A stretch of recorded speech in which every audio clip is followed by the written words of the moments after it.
in Hinduism, in Christianity, in the Quran, state that fasting has been put in these things by our ancestors. Nobody is going to die because they fast. What was the work that you did with Virat? If I told Mr. Virat Kohli to fast, you know what his next question will be? When, what time, what can I eat, what can I not eat? The discussion with somebody else would be, are you sure I want to fast? Heart attack, BP and diabetes are the leading aging, all-case mortality diseases to kill you. You have an end point. What if first you reverse it backwards? Wow. At the ages of 15, the rise in B12 deficiency, increase in sugar, increase in hypertension is massive between the younger group. You know why? I want to improve my nutrition. What can I do? 30 days of eating, and after you eat a meal, I'm 46. you're 46. Wait, am I gonna faint? You are now, according to my scale, Yes! now see how happy he is, right?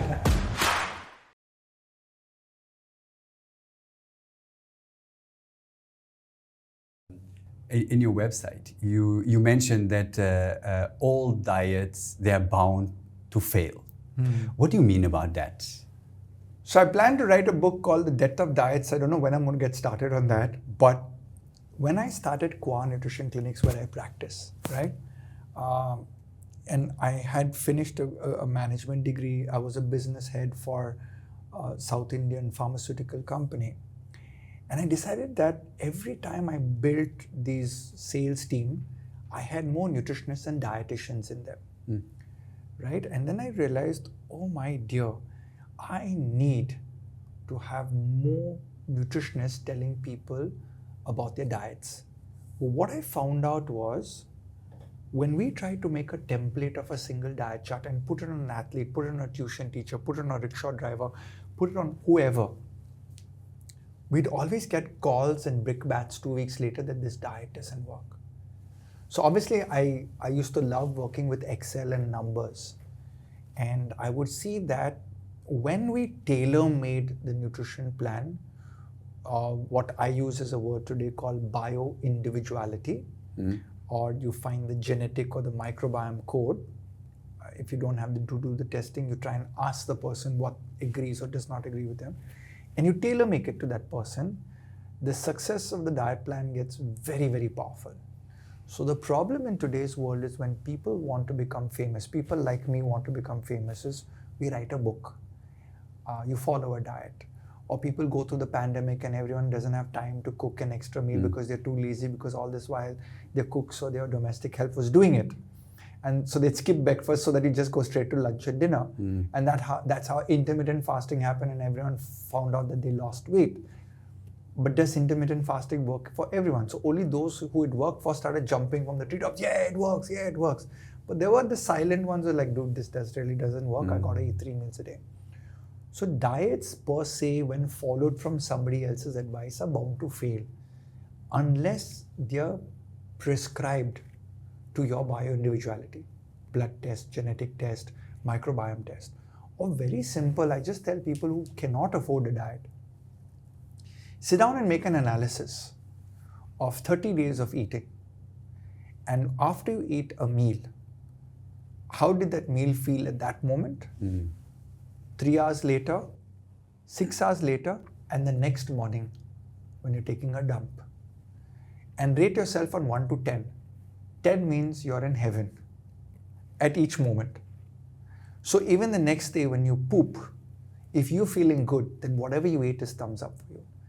And when I started doing this also on the side, before I started the Qua Nutrition Clinics, where I today have founded it with about 150 dietitians, I am looking at what's working for people. And the simplest thing that marketing and media guys who handle my profile is like, sir, you write a book, you write one diet plan, and we'll sell it to 1 billion Indians at 1 rupee each. I'll make 1 billion rupees, right? That's a lot of money, but it just doesn't work. Because the genetic diversity in the human race is massive. And in India, wow, we have some amazing genetic diversity. So there's no one size that fits all. And about what's happening today in the nutrition world, about all these diets, what frustrates you the most? I think I'm very happy with the way diets are going right now in terms of the awareness of society, that people are sitting up and saying, you know what, I really need to change the way I eat. I think what frustrates me is that a lot of experts are coming in based on technology, but not technical clinical practice. So case and example would be two software engineers come together and create an algorithm, and they feel that it's going to work. And I mean, I've been watching half a dozen companies get funded and then go under. And the number one thing that frustrates me is that they are able to convince investors that algorithms and softwares and scalability of diet plans, of exercise plans, is the next unicorn. But I'll tell you something.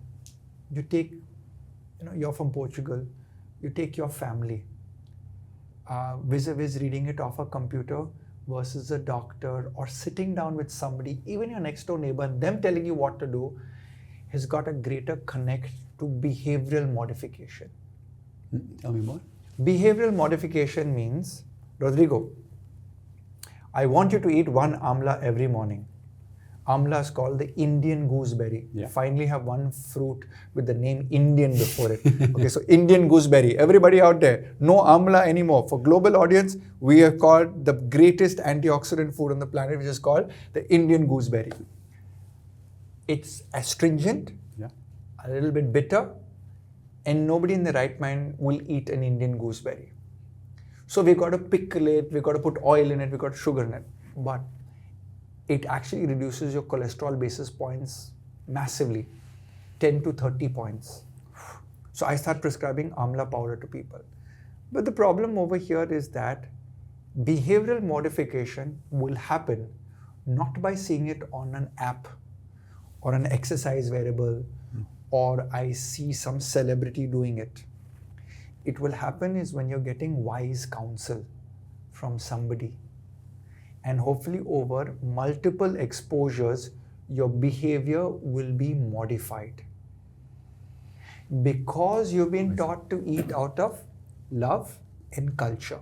In every culture, in every race on the planet, we are taught by our mothers, our grandmothers, our wives, how to eat. It's not scientific. It's love and culture. So people like me bring in a scientific equation. Unfortunately, we are fighting something called love and culture, which is extremely powerful. So imagine in between, there's a technology that's doing that. I don't think it's going to change people's behavior because mom is always right. So the concept of doing counseling with people, and that's what our nutrition clinics do. I sit in a room and I talk for 6-7 hours a day. Right? I'm on calls with people in America and New Zealand, predominantly Indians, because as an Indian, I understand Indian diets. Yeah. Like, Rodrigo, if you asked me to do a Portuguese diet, I'd have to refresh my skills on all the possible meals that are eaten by a Portuguese person, or an African person, or a Russian person. But as we have begun to expand in my clinic, we've started hiring those dietitians from those cultures. Now, my investor says, why don't you just automate it, right? And my viewpoint is automation can only take you to a certain level. But when it comes to food, it is definitely the requirement of wise counsel that hopefully will bring about this behavioral modification. I see, and that's what you're saying. There's this part that every person is unique, right? Yes. And needs certain specific nutrients that doesn't work. That's not one size fits all, right? Correct. And that's your point. And people that come to your clinic, what is the biggest mistake that you see them doing? The biggest mistake that people do, first of all, is they wait too late to come. So I'll give you a simple story. Last month, I had a lady that came in. She would have been about 47, 2 children. And she came in for breast cancer post. Meaning she's already beaten the breast cancer, now she's getting a nutrition right. And so after she left the clinic, my oncology specialist was talking to me. She's like, Ryan, she did the test of progesterone and estrogen, and had she done the BRCA1, BRCA2 gene test, and the genetic test, and the food allergy test, in her younger years, she would have realized she's a ripe candidate for breast cancer. Sorry, I'm using the word ripe candidate. But that's what frustrates me, because now medical advancement has gone so good that you have two parts. You have your genetics and you have your environment called the epigenetics. Let's say you're given a bad hand of cards genetically. You can use genetics to override that. But people don't have this knowledge because of no interest, lack of awareness or education, lack of money. Yes, these do cost, meeting a nutritionist or doing a genetic test is not very cheap. So hence, Maslow's law of equation, where you go to the top of the pyramid. And I think as people get more evolved, have disposable income and have taken care of, we call it in Indian, roti, kapda, makan, which is roti is bread, kapda is clothes, makan is house. So once you get the basic necessities, then you'll move on to this. But I think India is doing something which irritates me a little bit. They're going and buying all the expensive cars, expensive extra houses, expensive vacations.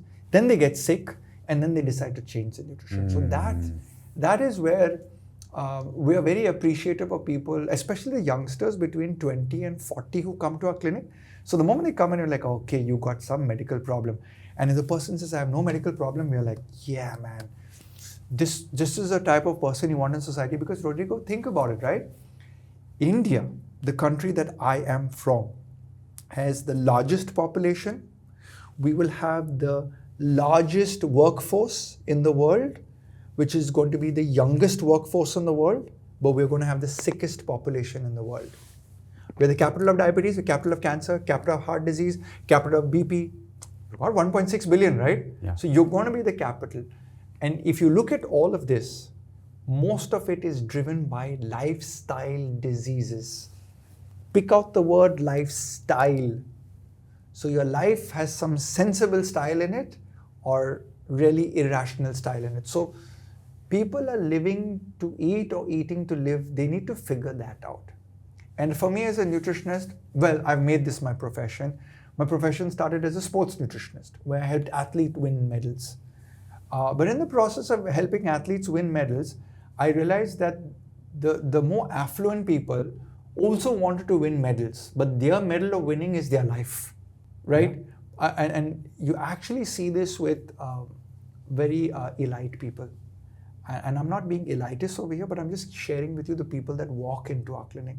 So maybe a government servant who's got very high cholesterol, BP, and has 2 stents in will walk into my clinic. And there will be a millionaire who will walk into my clinic but not have the medical condition. So I look at the guy like, why are you walking in? He said, because I want to prevent myself from becoming like that guy. So it is the awareness to do something in the nutrition sphere that is driving a lot of people. But many are doing it too late in their life. And guess what? Your body is the only expensive real estate that you actually own. Yeah. Unchangeable. Yeah. Unswappable. Right? If it breaks down, tough luck, Rodrigo. You and I are stuck with our own life partners, which is our own body. Yeah. By curiosity, what's the percentage of people that go to your clinic with a medical condition? They need advice because of a medical condition, or just people that go there as a prevention? They want just to improve. Do you have an idea? So I divide these into the pain, PAIN, and vain customers. The vain is the vanity or the lifestyle customers. The pain are the medical consumers. Right now, if I remember correctly, roughly about 30 to 35% is in the medical department. Oh. And in the lifestyle is about 60-65%. You have to understand that what happens is it's going to take time, and it's happening as we speak, that doctors today in the last 5 years, they are saying to people, change your diet, change the way you exercise, change the way you sleep. I was just talking to the chef at the hotel where I was staying, and he's like, I have a family member who's very young in college, and the doctor has to warn him about having blood pressure. So is the blood pressure because of, is it because of stress? Is it because of education? Is it because of travel? Or is it because of the lifestyle that they have? So in the lifestyle, I, as a nutritionist, say that the first culprit is nutrition. There'll be a sleep doctor, he'll say it's sleep. Exercise doctor will say it's exercise. I think 3 of us, if we come together, we'll be like, yes, you got to listen to us. But when I look at the sleep guy, I was like, yeah, they're like, your guy, you just have to adjust him for 2 hours. The exercise guy, yeah, you just adjust for 1 hour. Have you seen my problem? My problem is this guy can't stop keeping his mouth closed. It's like sweet, chocolate, rasgulla, rasmalai, 6-7 meals a day, French fries, pizza, burger, dosas, which are like loaded in ghee. And people are like, oh, Western food is like junk food. I'm like, have you seen the South Indian dosa that is made in these new chains? These cafes where people stand like for half an hour. The guy behind the counter is taking that packet of ghee, clarified butter, and squeezing it on top of his. And I'm like looking at that, is like, dude, that guy used almost half a glass of ghee. That's like one marathon for Kipchoge. Yeah. So what you're saying? So today there's a lot of issues with lifestyle. And those lifestyles translate into conditions, medical conditions that can be preventable, right? And what you are saying is that people need to work more on prevention, right? Yes. So what's your advice for people who want to, I want to improve my nutrition. What can I do? So you don't need to start with a nutrition plan first. The first thing you need to do is keep a diary of what you eat for 30 days. You will first slap yourself after that 30 days. You don't need a nutritionist, you don't need a medical doctor, because there is a slip between the cup and the lip. People are not aware of how much they're eating. I had this one incident in my house where a client came over and I counted 45 pistachios. My wife looked at me like, what are you doing? She thought I was being miserly, like, counting 45 pistachios. I said, no, I've got this client. He's done his genetic test. He's got the snacking gene. And he refuses to believe that he's got the snacking gene. He says, I'm very disciplined. I was like, I'm going to catch him today. So I invited him over and we were having a business discussion because he was a millionaire, billionaire type of client. And I needed some advice for my nutrition clinic. So I was like, Mr. XYZ, could you come over? So I kept the pistachios nicely on the table. And we started talking and everything. I was like, here, you can have some pistachios. And I said, but have only 5, okay? Only 5. So yeah, I'm very disciplined and everything. So we finished a whole evening, about 2 hours of a conversation, and said, by the way, Mr. XYZ, you just finished 45 pistachios in our whole meeting. So he gave me all the choicest bad words. And I was like, you tricked me and this. But I understood that there's a slip between the cup and the lip. In this case, your mind cannot register that you've eaten. So the first thing is just keep a food diary. Because the moment you know what you've eaten, you intellectually will say, okay, in these 30 days, there are these X number of days that I'm doing this bad stuff. Next month, can I make X minus 2 or X month? You have a whole life ahead of you. Yeah. So first is awareness of what you're putting into your body. The second is how much of that you're putting in your body. So that is another 30 to 90 days. So now what you do is you buy a small weighing scale. Like if you and I have a competition right now to measure 100 grams of rice, I will beat you hands down. 1 lakh rupees, I'll beat you hand down. Because I know exactly how much 100 grams of rice is, because I've trained it. Yeah. But Rodrigo, has your mother ever taught you to measure 100 grams of rice? No mother has taught any child how to measure 100. On the contrary, the mother will put 200 grams extra of rice for the child, right? Yeah. The love. Yeah. So knowing how much is a small table weighing scale game you can play with yourself. Take a plate, tear it down to 0, and say I'm going to eat only 200 grams of food at lunch or dinner. I don't care what you put in the plate. Of course, the previous 30 days, you've kind of noted down what you're doing. So you know who are the bad guys. Now you come to how much quantity. And can I make the quantity, if it is X, into 20% lesser? Portion control. And that's the second secret I'm giving away. All the nutritionists and dietitians hate me for this right now, okay? Because this is a do-it-yourself trick. And the third is when? Timing. So what you're eating, how much you're eating, and when you're eating. The when you're eating will be like, could you consistently keep the same time? Because imagine your pancreas. Rodrigo, we're sitting in your pancreas, okay? Rodrigo, it's 4 o'clock in the evening. What time do you have dinner? What time do you have your dinner? At 8. 8 o'clock. Oh, it's 4 hours till Rodrigo's this thing. Mr. Stomach, let's just release some acid and make him hungry so that, we can do some work. And Rodrigo's brain is like, no, buddy, I'm eating at 8 o'clock. So the pancreas, the stomach, the liver, the kidneys, everybody inside over here is like, yep, duty, right? Timing, clockwork. Guess what happens to most of corporate people in the world? Guess what happens to all the teenagers? Guess what happens to anybody? People in the blue zones of the world eat almost within a half an hour time. They do not. I remember my granny, when the church bells rang, and if anyone's from Goa and you lived in Panjim, the church bell was audible 5.5 kilometers away. It's one of the largest bells in Asia. Dong! My grandmother said if you were not at the table, you would not get dinner. So there was a strictness in the former culture, right? There was no Netflix, there was no Zomato, Swiggy, or like, get lost, grandmother, I can press a button and order it. So we had systems of timing. So people ask me, should I eat 3 meals a day? Should I eat 2 meals a day? Should I eat 6 meals a day? Dude, first get your house in order. Get it done. No, but I gotta go and shoot Rodrigo's podcast today. I'm gonna finish it at 6 o'clock in the evening. Blah, blah, blah.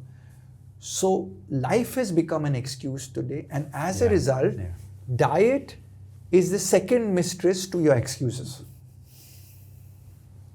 Diet should not be compromised. So when I use this word diet, it's a very negative term. I should call it a nutrition meal plan. Yeah. But when a person does these 3 things, what, when, and how, they become an honorary nutritionist. You don't need a nutritionist because you know exactly what to do. And then we come up with things like the weighing scale, where we measure your fat percentage and muscle percentage and stuff like that. In fact, I bought my weighing scale here today. So I want to share with you what we do at our clinic. So if you give me permission, we could actually do your weight check. And then after you do the what in your plate, the how much in your plate, and the when in your plate, right? You come to, what about my body? So I am a skinny Ryan, but in another universe there might be a fat Ryan. And in another universe that might be a muscular Ryan. And in another universe there may be an average Ryan. And in another universe that may be a diabetic Ryan. In another universe there may be a blood pressure Ryan. Each one of these Ryans require a different construct based on their muscle and fat percentage. So the weighing scale that I'm going to measure you on right now is going to give me a breakup of that. So when I begin to tell you your metabolic age coming out of this weighing scale, guess what? You're not fooling yourself anymore, because I'm going to be giving you data. So people talk about weight, but in my opinion, weight is the laziest. Weight is the laziest number that a person can start with, because it allows them to just like, it's just 1 kg weight gain. I'll look at it next month. And before you know, 10 years have gone and you're 20 kgs heavier. So the starting point is knowing your weight too. So shall we get your weight done? Let's do that. I mean, I'm a bit scared. I think you might ruin my career if my biological age is much higher than my chronological age. Then what shall we do? So if that does happen, I'll tell you what happens to hundreds of people in my clinic. They come to me and say, Mr. Fernando, can you make me younger? I'm like, first, let's work on your metabolic age. No. I need my skin and my hair and everything to get good, right? So I'm like, okay. So I kind of tell them to come in and they'll do everything. I'm like, so I make them stand on the weighing scale and I ask them the birth certificate age, and then I do the measurement. Now, if a lot of times when the visceral fat is very high and the metabolic age goes high and the birth certificate age is here, so you're like 10, 20 years older for some people, there's an immediate snap in the brain. Because they got a wake-up call, right? So imagine, Rodrigo, if I told you were 65 years of age. Tomorrow morning you'll be running on Juhu Beach. Right? You'll be like, okay, no more pastry, no more pizza, no more this. And you'd start checking out with CGM device. And I think that's what I'm able to see as a nutritionist. That I'm able to give the person the tools to stop giving excuses to themselves. First, there's the basics: is what we eat, how much food we eat, and when we eat. Then, if we want to go deeper, then that's where the nutritionist can help us to go more in detail, understanding our constitution and. Correct. And then we go one step further, which is maybe blood test. Yes. Then genetic test. Then microbiome test. Yeah. So then when you put all of this together, you got the what, the how much, and the when kind of figured out for yourself. Yeah. So you translate this to the nutritionist. Oh, you know what? At 5 o'clock in the morning, I get up and have a cup of green tea. So when you know this in your schedule, you tell it the nutritionist will be like, okay, maybe not green tea first thing in the morning. Maybe could we get something more nutritious in the morning? Or you're a woman and you need more nutrition in the morning, and you're a guy. Well, green tea could be just perfect with a little bit of amla to lower your cholesterol. So the construct can be built for each person. But let's get your weight checked. I have somewhere over here the weighing scale. Okay, so you're going to stand on this. Stay tuned. I'm going to release his data shortly. Basically, I heard online that you are about 35 years of age.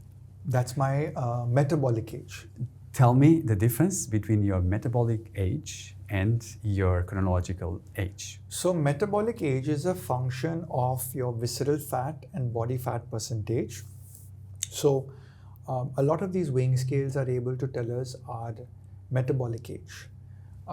You can go further by doing what is known as your telomere reading, which is your genetic reading of your age. We don't do it in India currently. But there are a few global genetic laboratories that do also test. But I am very simplistic in that way, saying that, okay, give me your driving license or Aadhaar card and I'll know your birth certificate age. So my birth certificate, I'm going to be 49 this year. So when I stand on the weighing scale, it gives me my metabolic age is lower at 35. So this mango season, I actually ate too many mangoes and I went up by 2 years of age, right? So you're able to like, okay, I'm going to sin with mangoes, 6 mangoes a day this mango season, boom, decide 2 years of body age. So imagine if I was 48 years of age, birth certificate, but my body was 72 metabolic. Yeah. So normally people who are obese, who have a BMI of more than 24.6. So a lot of people in my country say that, but you know what, I'm healthy. So they're going with a simple thing that, yeah, I'm 80 kgs, but to what height, right? And to what muscle percentage, which is dwindling as you grow older, both in men and women. So my job is to create this awareness is that can you step onto a weighing scale that is giving you your visceral fat and your metabolic age. This is an amazing party pooper. People come to a party, it's like, yep, check in. Okay, we're going to make you measure your body age. So if I organize a party, nobody's drinking. Because it just happens basically like, dude, you just killed the mood. Because like I'm like a 70-year-old uncle walking into the room. But jokes apart, it's helped me transform people's lives. I still remember getting one of the best Diwali hampers ever from a son of a 72-year-old. It's like, Mr. Ryan, thank you so much for making me a rich man. It's like, huh? Rich man? My father is 72 years old and you made him really healthy. Yeah, it's like, okay, we reversed his diabetes and all. I do that with so many people, my nutrition clinic, Nutrition, and any good nutritionist, any good doctor, if a person works well, can regress lifestyle disease. No, he stood on your weighing scale.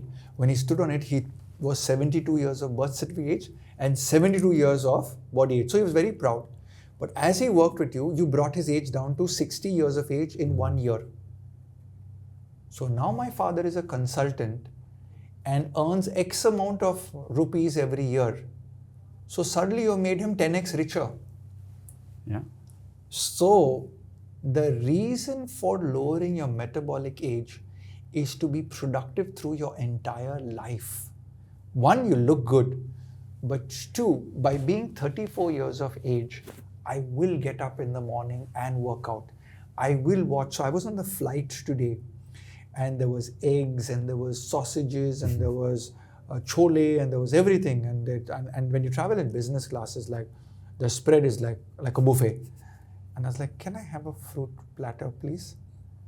And she's looking at me as if I've lost it, right? And a cup of black tea. And so she came around with the fruit platter and she said, can I get you 2 more fruit platters? I was like, no, 1 is just enough. My point being is that when I know that I'm eating mangoes in this mango season and eating too much and gaining 2 years of body age, the control of my destiny is in my hands. Literally, in India we eat with our hands, right? The control of my destiny is in my hands. And our portions of rice and roti are this big.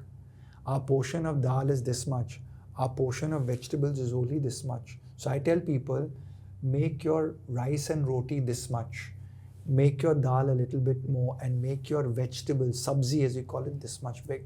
Now when you change this, your biological age, metabolic age starts coming down. Okay. And the problem is people don't do it because they really don't have the number with them. Yeah, I see. And you are a big supporter of longevity, right? Yes. Tell us a little bit, what is the science today behind longevity? So I'll be very honest with you, okay? When I started my nutrition clinic, I asked myself, why will people come to us? People will come to us because of sports, because I was a sports nutritionist. I could win Olympic medals. I won 2 Olympic medals with Sushil Kumar. So I had the protocol process and I'm like, yeah, you know what, all the sports people can come to me. And the who's who of India have come to me for sports guidance in nutrition. Then I asked, but should I make my business only about sports? And as I kept adding staff, I suddenly got a cancer nutritionist joining, a cholesterol nutritionist joining me. And I'm like, okay, I need to help these people also, right? So then I started figuring out the blueprint of how do we educate or build awareness for people in different facets to come in. And very early on, because I did this East experiment in Strathclyde, I realized that nutrition in the East, and I'm an avid gardener, okay? I love to garden. And like some of my plants will, so it's the envy of my neighbors. Like, how do I get so many flowers on my trees? And my logic is very simple. I'm a nutritionist, right? I also am an Olympic nutritionist. I can see the confusion in your face. I feed my vitamins and minerals of the best quality to my plants. The nutrition is perfectly balanced. It doesn't get junk food. It just doesn't get plain water. It gets time nutrition, what proportion, and how much quantity. And then I see that. So I was like, longevity, a rose plant will last me for 7 to 8 years. My rose plant will last for at least 17 to 18 years because of what I'm doing with the nutrition in it. So the longevity story started when I started working with all of these athletes, and then their parents started coming to me. Oh, interesting. Yeah. Because the athletes were like, dude, we love you. We love what you're doing with us and we can see the results. So my wife is coming to you, my children are going to come to you, my parents are going to come to you. Parents don't listen. Like, who's this big shot nutritionist? What does he think of himself? You people are all youngsters, you all don't know how to eat, you'll eat junk food and all. So I'm this young guy and I didn't have white hair. I'm slowly getting white hair. So people would think I'm like this 22-year-old nutritionist trying to give them advice. And that's when I had an 88-year-old colonel who came to me. One day he walked in and was like, Mr. Fernando, how are you doing? It's like, very good. And I was like, my son is here with you. My grandson is here with you. I'm like, so what about you? So, I don't need a plan. I get up at 5 o'clock in the morning. I'm healthy and everything, blah, blah, blah. And I tried everything possible to convince him. And then I just said this, you know what? You know why you're really fit? Because you do that PT every morning, because muscle is the only age-reversible organ. Yeah. It's like, yeah, I do dumbbells, I do strength training. It's like, and then he popped the question. He said, can I get any younger? And I was like, eternal youth is being sought by everybody. And that's when we looked at the weighing scale, we looked at the metabolic age, and then we started documenting how to reduce it. And if you look at the clinical books and the textbooks and the medical books, it's a simple logic. Heart attack, BP and diabetes are the leading aging, all-case mortality diseases to kill you. Yeah. So one is you have an end point, but you're progressing to that end point. What if first you could shut down the progression to the end point and then reverse it backwards? So we were doing this since 2010.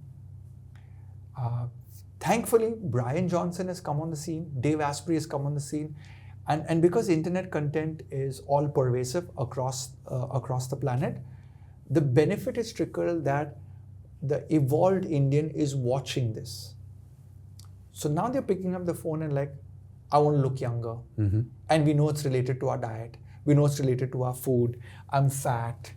I know my body fat percentage. And so what's happening is this cascade effect is happening in society. For example, if I want to look younger, what are the 3 advices that you'll tell me? First of all, the first advice is that the human race is eating too much because of abundance. Yeah. So research has shown that on calorie deficit, rats have lived up to 30% longer. Dr. David Sinclair is one of the pioneers in this. So we've seen this, and I've seen this in rural communities where because of lack of income, the meals are restricted to 1 or 2 a day. And people tend to have no incidences of hypertension, thyroid, diabetes, or any sort of cancer issues. Diet is limited. So you have something known as mitochondrial cleanup. So the old cells die out when calories are lesser. Can you say that again? Old cells die out when calories are lesser. Oh, okay. Yeah. Imagine there are 10 cells in this room, right? And every day we're feeding them with beer and alcohol and pizza, and they're like, yeah, I'm living off my parents. But suddenly you turn off the tap on them and say, I'm not going to feed you for 48 hours. The weaker cells die out immediately. I see. So the younger cells are, we are strong in this body. So by regular fasting or eating lesser, you are able to not allow your body to age faster. Now, how does aging come faster is point 2. Aging comes faster because with more food or calories, you obviously have the predominant one in nature being carbohydrate, which contains natural sugars from nature. Yeah. These sugars do a process known as glycation. Glycation means it goes and attacks the methyl bonds on the DNA, or we can check it in your blood test and known as glycated hemoglobin. So sugar's gone and poked hemoglobin, right? So sugar is my second culprit. So eating too much of carbs and specifically the processed sugars because of the way society has gone is that amazing. The third culprit, I believe, and I could be trolled for this, it's okay, you can troll me for it. I think the human race is sleeping lesser than our grandparents and our parents. A Netflix CEO said, we are on a battle with sleep. So I believe that this dopamine release that we get from media, internet, podcasts like yours and mine, if somebody's watching it at 2 a.m., go to sleep. Watch it tomorrow morning. Come back to this. When you open it up, it'll open up here itself. Screen save it. But here's the point.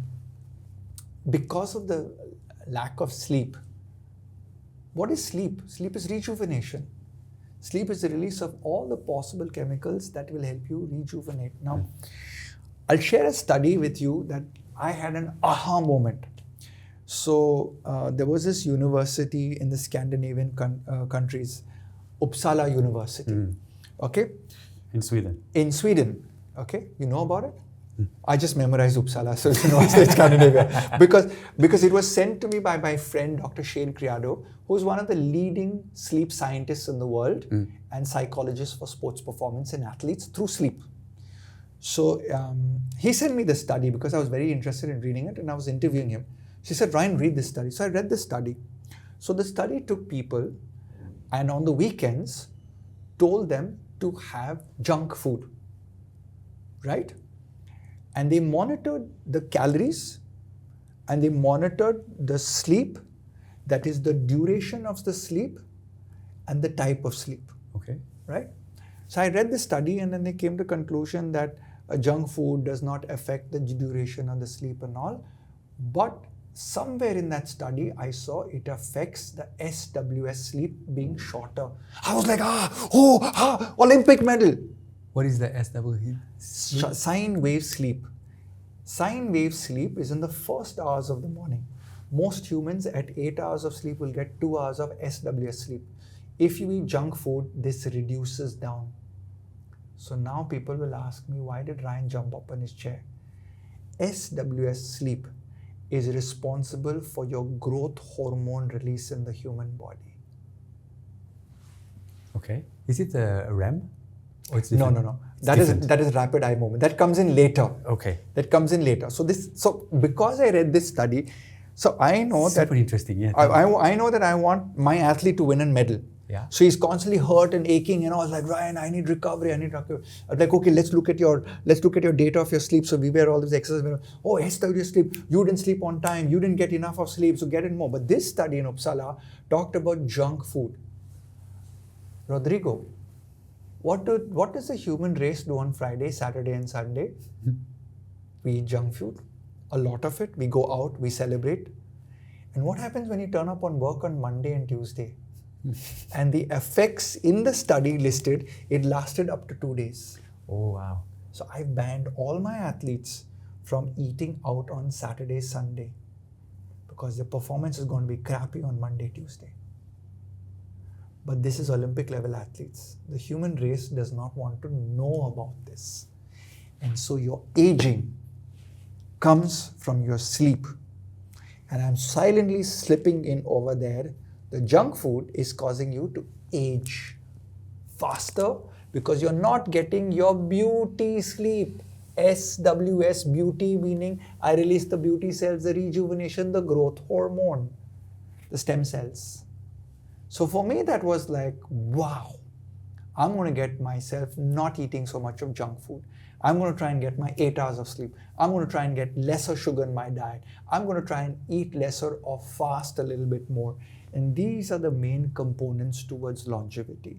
Yeah, it's mind-blowing. And that exercise, that study is incredible. The impact of junk food in our sleep, that's unbelievable. You also mentioned about the fasting on performance. And now I would like to shift into performance. Myself, before each podcast, I fast because I realize that I'm sharper when I'm fast. Yeah, and so I see a lot of benefits from fasting. But I would like you, as an expert, tell us what are the benefits of fasting and what's your advice? How can I fast? So the first thing about fasting is very, very simple. Evolution has designed the human being to go hours, days, months without food. Now, evolution has made us in such a way that when fasting existed and you had to chase an animal, you could still survive on ketones, which is a byproduct of your fat metabolism or fat breakdown. Yeah. And the brain is able to absorb glucose for processing as well as ketones coming from fat. So you have, it's almost like, Rodrigo, on one hand you have a carbohydrate battery, on the other hand you have a fat battery. Both batteries in your body can work. When you do fasting, you shut off the carbohydrate battery. I see. And you clean out the system. I see. And then you like the car doesn't start, fat burning starts. So the first 5 to 9 days of a person doing a ketogenic diet or a high fat diet is to prime the body for fat to be utilized as a primary source of energy. Yeah.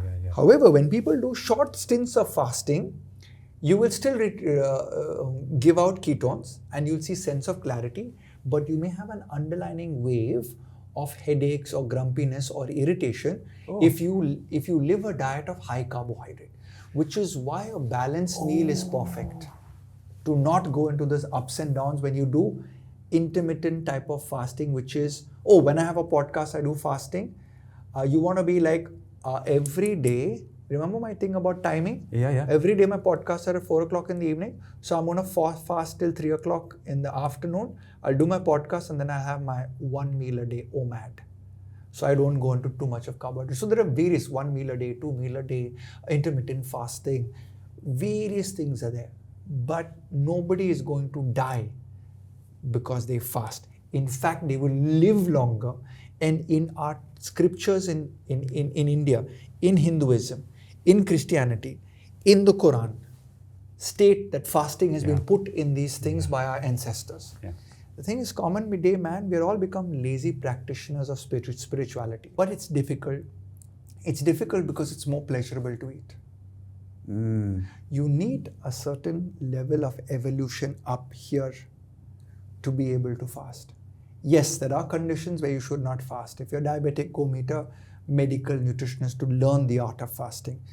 If you have cancer, if you have any medical disease, fasting as a whim and fancy should never be self-prescribed. It should be under the guided advice of your family doctor, medical physician, or a medical nutritionist. In fact, when people come to me and they say, can you do the nutrition fasting plan? And I'm like, look, I'm not a medical nutritionist. That's a dietitian who can practice in hospital. My teammate is there. She'll get it done for you. So I think fasting is super, super great for the human race. In fact, there was a Japanese Nobel laureate. I can't remember his name. So he discovered this process of spring cleaning of the cell, wherein when you do fasting, basically the old mitochondria just get cleaned up. It's like, Rodrigo, if you have a house and you've lived in it for 10 years, by just spring cleaning some of the rooms, it suddenly looks like a brand new house. But if you keep keeping old things, your house is going to get old. So think of fasting as spring cleaning inside of your body. So India does spring cleaning once a year, twice a year during Diwali. I tell people, do one fast per week. And the research that is coming off the internet by these metabolic scientists, and I watch them, because obviously I have to advise people, so it's not my research, is apparently the 30 hours is the sweet spot for metabolic cleanup of cancer cells. But please do it under medical advice if you have a medical problem. If you're normal like you and me, no medical issues, everyone should do fasting. How do you start fasting? The first place to start is with your early morning. So if you get up in the morning and start a meal, delay it by 2 hours for the first month. Right? Love it, yeah. That's the first one. Now you go first week and you're feeling good about it, eat your dinner 1 hour earlier. So if you're eating at 9 o'clock, start coming to 8 o'clock. Then drop that to 1 hour in the next month. By the 6th month, you've shortened your eating window from 8 in the morning to 8 at night to, let's say, 12 noon to about 6. So you only got a 6-hour eating window, which means we have 24 hours in a day. That means for 18 hours, you're doing nothing. Now, once you've achieved this for the next 6 months, you would have seen blood pressure improve, cholesterol remove, weight, fat loss, metabolic age go down. And this happens in my clinic, okay? It's like amazing to see people. And the word of mouth is very powerful in our business because people meet like, oh, what have you been doing? It's like, I've been fasting. Like, how? And the whole dialogue happens in a party. How did the process start? Now, once you reach 1 year, that's when you start bringing in these longer fasts. So what you do is once a week, let's do it this way. You've now gone from 12 to 6 of eating, or maybe sometimes you do 8 to 6, whatever it is. Once a week, push that clock shorter. So you eat at 2 p.m. and you eat only one meal at 2 p.m. and you have a soup at 6 p.m. And you do that once a week for the next 14 to 16 weeks, only once a week. Once you practice that, and you don't do it on a day where you have full-blown job, you have 3 podcasts back to back, you do it on a day when you're kind of chilled out and laid back, and that's the biggest problem. People, when they have a day off on a Saturday, Sunday, want to go and pig out. So fasting is best done on a day you're off because you're not meeting your boss, you're not meeting your colleagues, you're not, hopefully not going to slap somebody because you're irritated because of a low sugar in your body. So that is where I would now begin to come to this 24-hour fasting. I've tried 13, 14 times, just one meal and a soup, good. So then what you do is you bring the meal till about 2 o'clock in the afternoon and stop and eat only one meal. And then just keep drinking water. And then go till the next day, 2 o'clock, and you got a 24-hour fast. And then from 24, if you go to that dinner and go to sleep early, you've already hit 30 to 36 hours of fasting. I see. So you have to prime your body. And you do that only once a week after about 2 years of practice. People ask me, should I work out when I'm in fasted state? For men, yes. For women, no. Why? Because in women, you have your hormonal cycles, right? And when women have been through famines, fasting, their hormonal cycles shut down for fertility. Oh. So during famine periods of evolution and all, or going into war, women's menstruation cycle changed to stop the child rearing process. So in today's day and age, there is no famine, and for us being blessed in this part of the world, there's no war. So the woman brings about this normal war and famine situation to her body. So as a result, her hormones go out of check. Yeah. And when it goes out of check, everything from your thyroid to your ovarian functions get mismatched. So because I work with athletes, I allow the woman athlete to do only 2 fasted training sessions per week. And that is with a low carbohydrate diet the previous night. And in the morning, they work out in a fasted state. When I have my lifestyle clients, I say no. If you want to fast, that's your off day. Oh, I see. From a workout. Yeah. Right? But there are bio-individual women I know that have an amazing workout, and they insist with me that they want to do that. So me and my medical nutritionist will discuss, and they're like, okay, yes, we want a CGM monitor and we want a heart rate monitor. I'm like, yeah, I'm fine. And these are like Simone Biles type of, like powerful women. And when we look at their data 6 months later, they have lost only fat and no muscle at all. But there will be at least 20 other Indian women in there to just lose muscle. Yeah. And then I'm like, nope, you can't do this. You just cannot fast and work out. So there are various factors that are involved in fasting. And for me, the biggest benefit is longevity.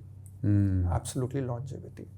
So a long time ago, I worked, which was the pandemic period. So Virat came across and asked me, can you help me change my diet to the next level?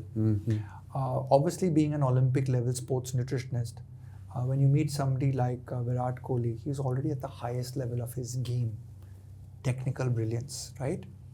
He's also very good at his workouts. What I was very astonished to find was extreme discipline already in a guy who already turned vegan, vegetarian from being a non-vegetarian, right? So I actually asked myself, so one is he's already famous, right? So when he comes to you and he says, I want to take a nutrition plan with you, you're like, wow, this is another Olympic medal. But when I dive deeper, the level at which champions are made is their attention to detail and their attention to bringing the best science, people, equipment, situations to their table. Yeah. So working with Virat was a breeze.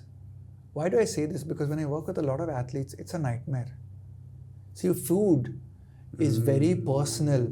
I worked so hard. I hit 5,000 balls a day. But the average player will then go back and demand food as a reward for his or her hard work. Whereas with Mr. Virat Kohli, it was the other way around. You tell me what I need to get to this level. And whatever you say to me, that amount, that quantity, that timing is there. Right? So that's like astonishing for me because you're not banging your head and having to go like a bull against a wall, right? As a nutritionist. And so those are the fondest memories that I had working with him. We got some amazing results, with him. And obviously it was this period where we were in the bubble. So mental resilience with athletes had gone through the floor. Yeah. And I've always said this in every podcast. I know why he's the best batsman in the world. He will shatter all the possible records that are out there. I've not worked with maybe the likes of Brian Lara or Tendulkar or Sunil Gavaskar, but I've worked with other cricket players, right?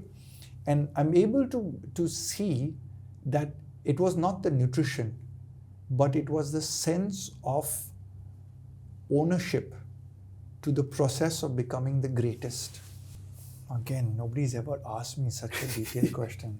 I like your astute wisdom. I think I'm going to give away a lot of my secrets today on this show, but I think the smallest fix with the greatest outcome was a Netflix documentary called Game Changers. Now bear with me, this will be a little bit long. Game Changers got everyone to become vegan athletes. And when you watch that thing, all my male athletes called me up the next month. They're like, Ryan, we want to become vegan. I'm talking about hardcore pork eaters, meat eaters and everything. It's like, okay, yeah, we're going to. And then I went and watched Game Changers. So somewhere in the documentary, it says the male athletes got higher number of nighttime erections.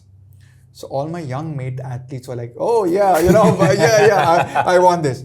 So the one thing we did is we're like, okay, I'm going to take your blood test. We're going to check your resting heart rate, and we did it, and boom, everyone went vegan. So what I found out was the resting heart rate dropped within the first 7 days. Now, Rodrigo, resting heart rate, if it's high, and you go to play the next day, you're not completely recovered. Yeah. But if you can recover well and your resting heart rate drops, then you have added energy to go longer, harder, stronger, faster. Oh, wow. So what came about from that was, without doing a gluten test or a lactose test or any food intolerance test, I was able to eliminate a lot of the inflammatory molecules in food. Now, people will argue with me that non-veg builds power and endurance. But what we found out was that all parameters, including body fat, including visceral fat, including metabolic age, including resting heart rate, cholesterol profiles, every profile, even creatine kinase dropped. Creatine kinase is an enzyme that leaks out from the muscle cells after you do an intense workout. Even that dropped. So I would by far say that finding the molecules that attack you, which is a food intolerance test, is the #1 game changer. You need not go vegan, but finding the molecules that don't work in your body. So everyone assumes whey protein is the best. But what if you're born with a gene that doesn't process dairy? Yeah. Right?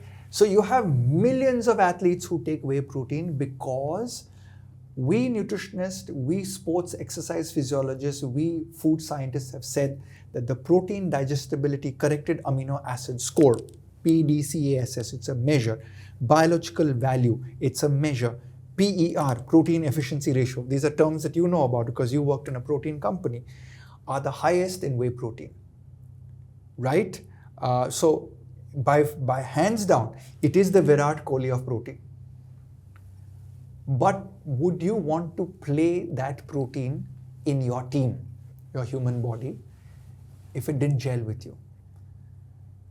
So I always have succeeded because I bring about a diagnostic element to the nutritionist thing. So globally, when I started in 2010 and 11, my clinic, I did a worldwide survey to find softwares, people, systems, and metabolic testing, genetic testing, microbiome testing was not applicable in the sports domain because I was going to win medals.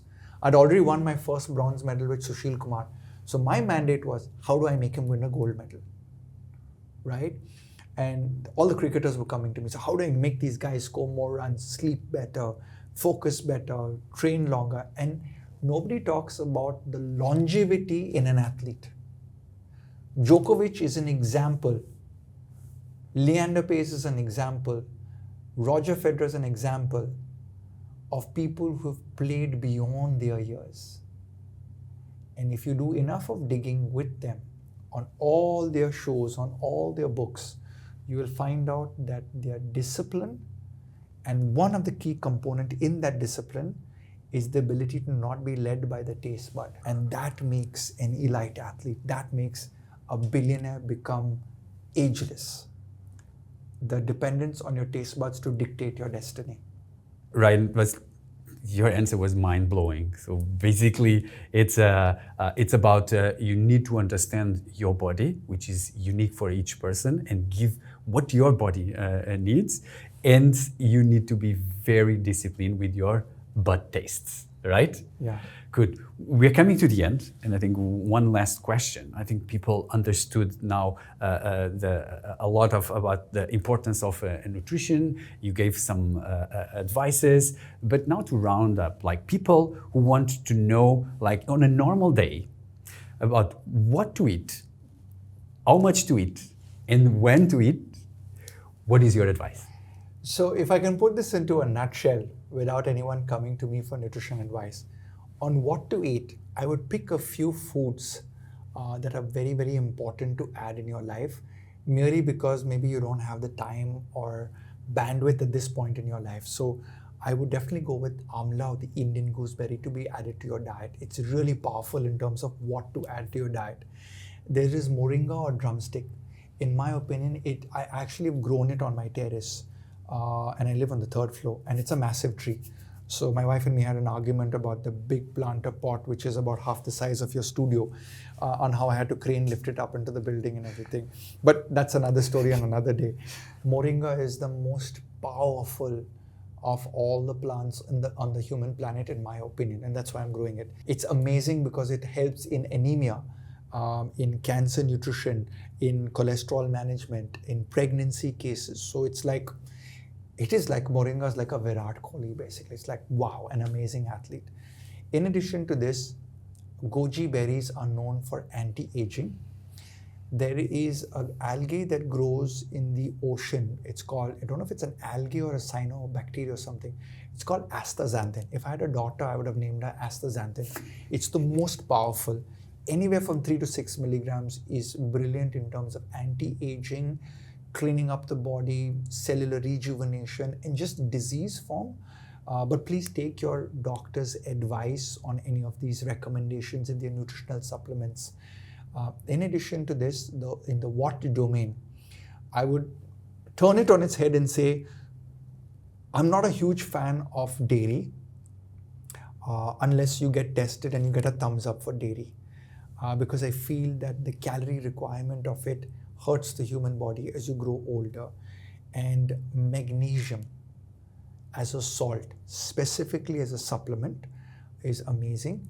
And the number one food with one of the highest contents of magnesium are actually two: pumpkin seeds and chocolate. So I make in my house a chocolate fudge with pumpkin seeds in it, minus the sugar, and I use a little bit of stevia in it. And this is my dessert. So this is my what in terms of everything put together. We now go to the how much to eat. I have a simple statement for this. Rodrigo, we should all eat to our heart's desire. What is the size of our heart? In school, I remember my teacher telling me, close your fist. This is the size of your heart. And eat to your heart's content. Your portion serving at any given time should never be more than your fist. Unfortunately, in today's world, we're eating 10 fists at a time. Excess. Japanese have a saying, hacha haribu, meaning eat to 80%. In India, we do full, 110%. No, I'm not happy with century. I have to score 120 runs, right? So I think that's the how much part should be taken care of with eat to your heart's content. And the when. If I can go with anything for India, entire India, especially in this city of Mumbai where we're sitting and recording today, eats very late. So the sun sets at 6:30 to 7:30. You want to eat within 1 hour of sunset. So you need to make amends, because when you eat at 9 and 10, your liver doesn't have a chance to fully detox, and which is why fatty liver is going through the roof, because we're eating too late. So in the timing, if there's one thing India can correct, is can India eat an early supper? A concept we've never heard of. But in Europe, you'll eat very early. Yeah. I'm sure 8 o'clock in the evening, your mother must be calling you up and scolding you, saying that, Rodrigo, why do you eat so late? You should eat earlier. Yeah. So these are my nutshells of what you should do. And before a person should start a diet, every year do a blood test above the age of 13. And why I'm saying above 13, the National Institute of Nutrition has done the research on children along with the Indian Council of Medical Research. When I saw the tabular column, I made an Instagram video telling parents between the ages of 15, as the children go upwards, the rise in B12 deficiency, increase in sugar, increase in hypertension is massive between the younger group. You know why? Because children at the age of 15 stop listening to their parents. So you can no longer blackmail them. So we have to focus on a blood test even in children. I know it's difficult, but with your pediatric nutritionist, ask them, can we check the vitamins? Can we check the minerals? Can we check our serum albumin, serum globulin? These are protein values in the blood. And, I have a lot of pediatric athletes coming to me. So I ask for the blood test. Yeah. And I can say that at least in 50% of them, we find nutritional deficiencies in well-to-do families. So doing a blood test across all ages of spectrum will really give you crystal ball gazing into your own future. And that crystal ball gazing makes you an astrologer of your own destiny. So I, as a nutritionist, am reading your tarot cards from a blood test. Ryan, we're coming to the end, but before, I need to know, what's my biological age? So basically we did the test and the weighing scale passes a bioimpedance current through you. So fat resists electricity and muscle and water help conduct the electricity, and the scale then has a resistance gradient that gives you, from your weight, a predictable fat and muscle percentage ratio. Now, your total body fat percentage is 12.2%. This would be the envy of the Indian population, because I ask all Indians to be below 15%. So because you have European genes in you, Europeans tend to have a lower fat percentage. So you're lucky at 12.2%. Your visceral fat is 2.5. The scale is from 1 to 30. 1 to 9 is good. 10 to 15 or 10 to 19 is high. Above 20 is, are you joking? Okay, like you're like really like grandfather, uncle material, 1 foot in the grave. Yeah. What is visceral fat? Visceral fat is the fat internal, on top of the heart, on top of the pancreas, on top of the stomach. This is what we can't see. So this weighing scale helps me, and many weighing scales out there, when you buy it, if it has visceral fat, you should buy it and keep it. Because every month you go to Goa, you go to Maldives, you go partying with your college mates, you like Ryan Fernando, eat 6 mangoes a day for the mango season, and suddenly your visceral fat has gone up by 2 points. Like, oh my God. Now, what does visceral fat do? Visceral fat gives me an indicator for your body age. Now, Mr. Rodrigo, how old are you on your driving license? I'm 46. You're 46. Wait, am I going to faint? No, I have very good news for you and your family. You are now, according to my scale, 25 years old. So you are a young man. Yes! You see how happy he is, right? Right? So imagine if I had told him he was 55 years of age. Oh. So there's another thinking there. Yeah, It's like, yeah. okay, what do I need to do to become 46 again? I'll share with you. So whilst you are 25 years of age and I am 34, which is much younger than my age, when I did my arterial health check, it said I'm 55 years of age in my arteries. So guess what I'm doing now? I'm doing a lot of meditation, a lot of breathing, lowering the salt in my diet. How can I get more nitric oxide in my diet? So you see, data really helps you become aware of what you need to do. Wow. So good. Maybe you can leave one. What is the one final message that you would like to leave? This is people a with? message that I've been hitting it out of the park every time. Your body is the most expensive real estate you will ever own. And if you live in it as a landlord, then you will bat like Virat Kohli and nobody else. Nice. So good. Ryan, it was such a pleasure to talk with you. I learned so much. Thank you for coming to the show. It was a pleasure being here, and I hope people around the world take your message, watch your podcast, and we grow as a tribe.